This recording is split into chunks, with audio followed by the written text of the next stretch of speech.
Hi everyone, it's Margaret with Creative Stamping with Margaret. Today's card comes from our monthly card class. It's also offered as a kit to go class, so this is one of the cards in there. This card is our floating frame card, and you'll understand why it is called such as we get started making the card. If you ordered the kit, all of the materials are inside the kit for you to use. The only thing you'll need to do is pull out a sentiment to use. This sentiment and the die cut that this is used from, as well as this designer series paper, are carryovers from last year's holiday catalog, and it's the Christmas to Remember set and then the coordinating dies that go with that. You will find those in the annual catalog on page 45. So I'm using that along with the coordinating seasonal labels dies. I'm also using painted Christmas designer series paper. This was another of the carryover items from last year, so you may already have these materials in your stamp room if you did not order a kit from me. Or if you ordered a kit from me, you still may have this, as unlike the majority of my kits to go, for this holiday card class, I did not focus on one particular bundle. I've used a variety of bundles, as you will see in the other videos that I post here on YouTube. So let's get started on this card. And excuse my hands, I've been stamping a lot today, so I have ink all over my hands. When you're working with reds and bright colors, for some reason, my fingers are like a magnet and they're dry. My hands are dry as well. But in the kit to go, and let me just back up here. If you did not order the kit, don't fret. I will have all of the materials as well as the dimensions for cutting the materials used in the description of this video.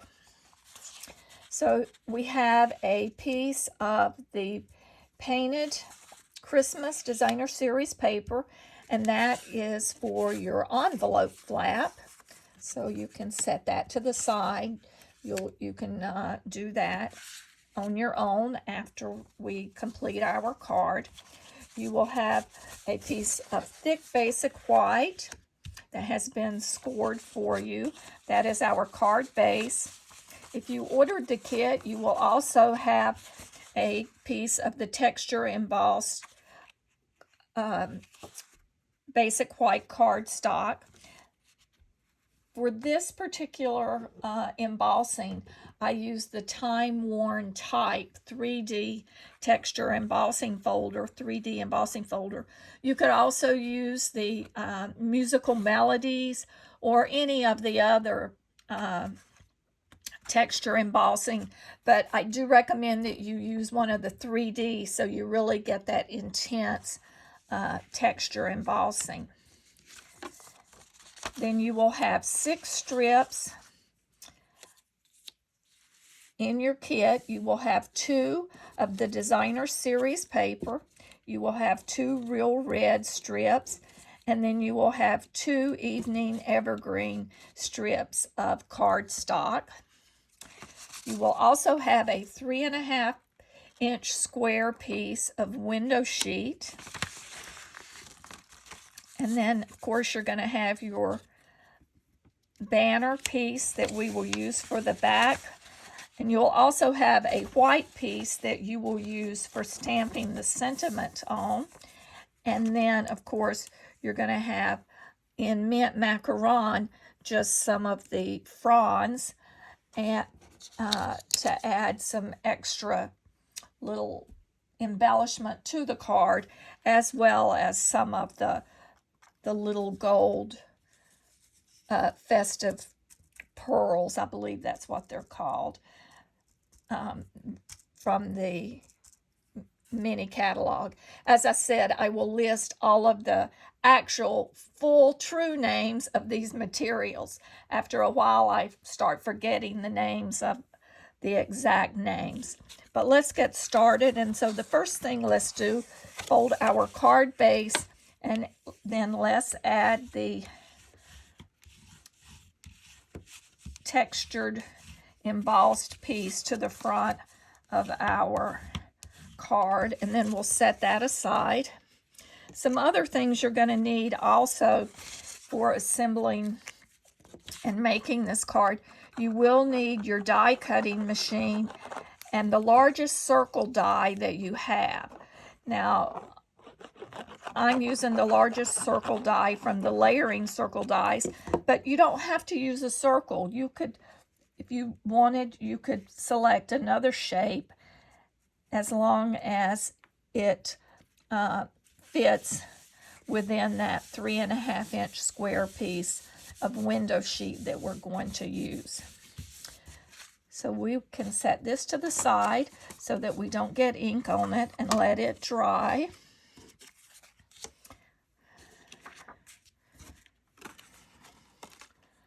So then the next thing we want to do is take your window sheet and adhesive. And for this adhesive, I like to use the Stampin' Seal, only because I don't want to add too much liquid adhesive to the pieces and then have it smudge and get dirty on my window sheet. And what you're going to want to do is take that window sheet, and we're going to take the pieces of our cardstock and designer series paper, and we're just going to lay that down on that window sheet in whatever manner you would like and pattern. As you see on this card, I did the red, then the DSP, the green, the red, the DSP, and the green again. I might change this up, and I think I'm going to actually reverse and use the other color of designer series paper on the back. That's the nice thing. All of this coordinates, so it really changes this up. And I'm leaving a little bit larger gap. And now I have not added any adhesive yet. I will do that after I sort of get my layout the way that I want that.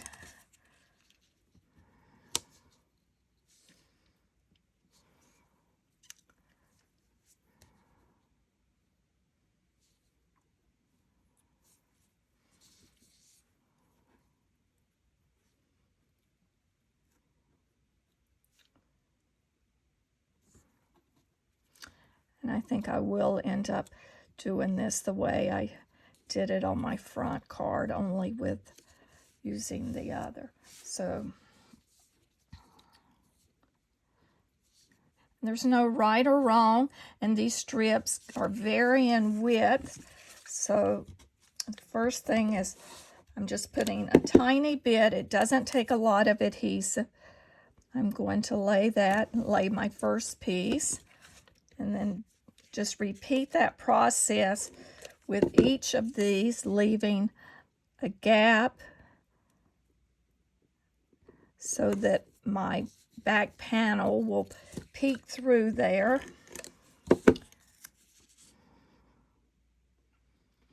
So I'm trying to leave a little bit larger gap than what I did in my sample.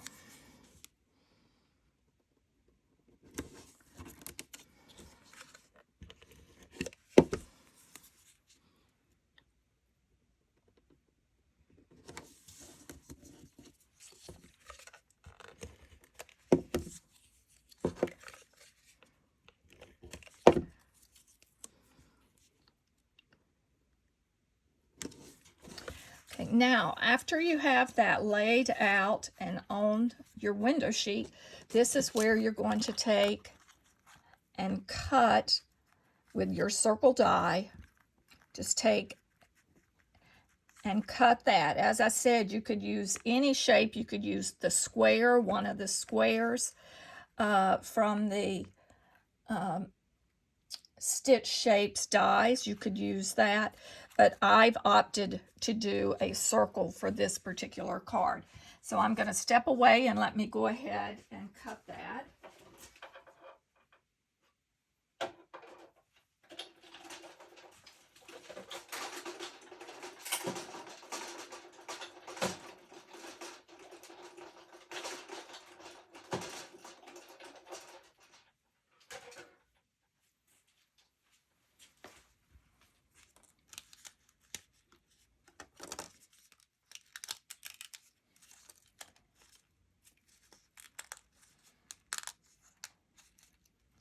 And let me make sure that I got a good cut, and I did. When you're cutting window sheet, I find that you have to run it through several times, and there's one edge here of mine that did not go through, so I'm going to lay that down, cut it again.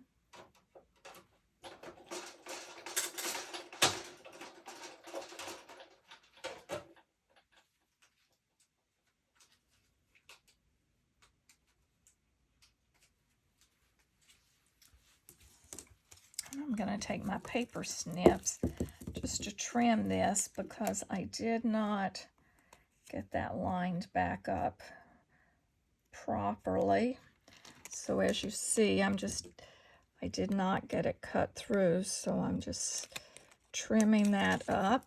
So when you run that through your machine, make sure to go several times through just to make sure that you get that cut and don't run into a little bit of a problem that I just did. But there. I was able to trim that off with no problem.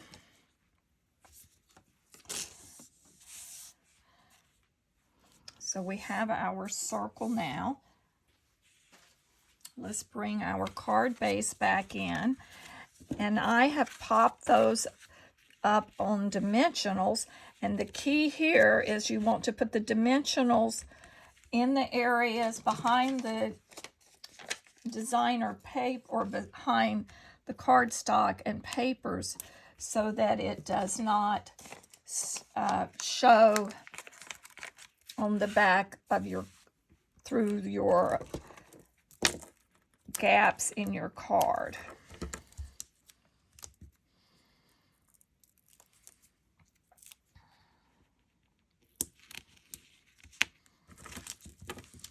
And this is where when you're doing things like this is where the pieces along the edge of your dimensionals are great to use.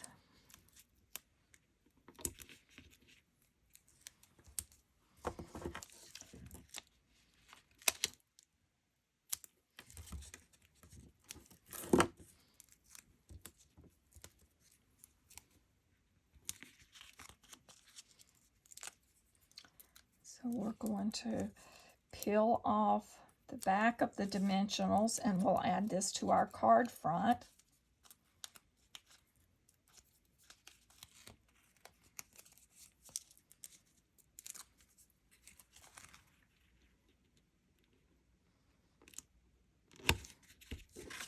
And see how you've got that gap so you can see through the card and it's elevated. So now in your kit, or if you're preparing this separately, and you want to take and stamp our sentiment, and I'm using the Have a Holly Jolly Christmas. Again, that's from the Christmas to Remember, and I'm stamping that with Real Red.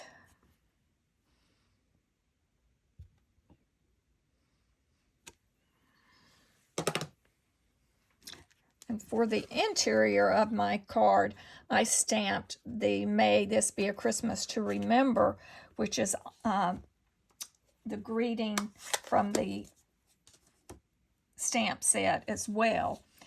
So now I'm going to take and go ahead and cut this piece out.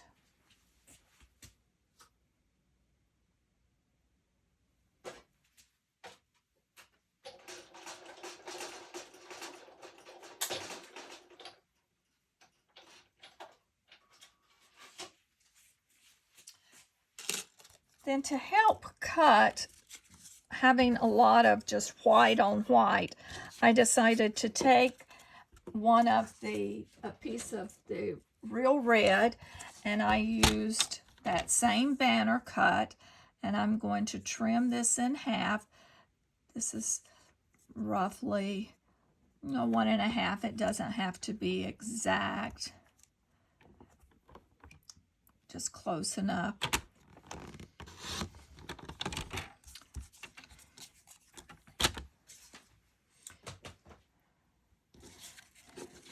And then what I like to do is just add that. We'll add a little bit of seal adhesive.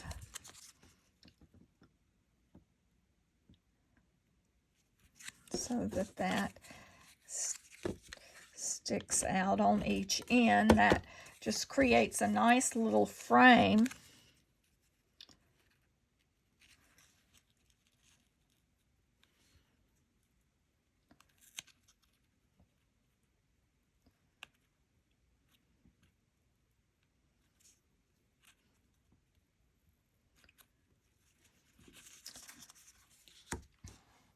There again, I'm going to put dimensionals on the back.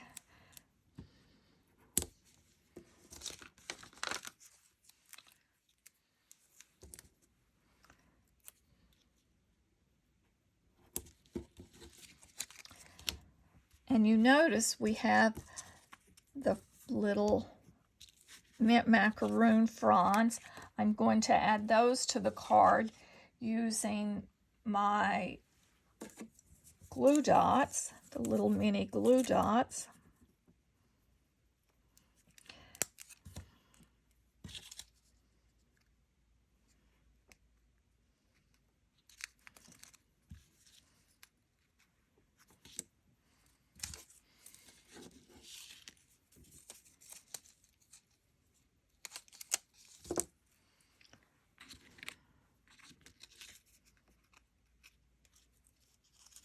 Wrong side. Let me just get that.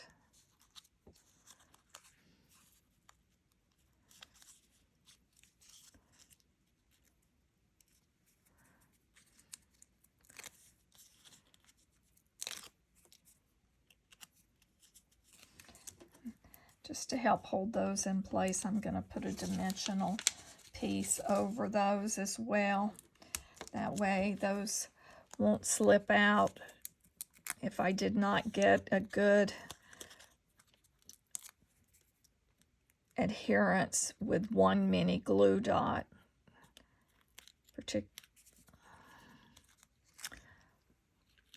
Then you'll just want to place this on your card, and I'm overlapping, making sure that it stays so that when I put it in the envelope, that it stays, the edges aren't bent.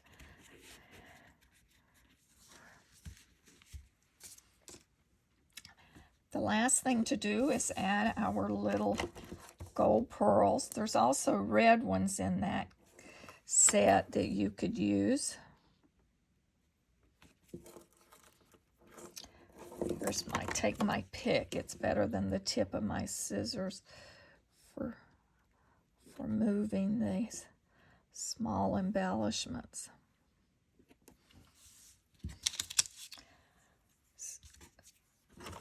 So that's all it is for creating a floating frame card.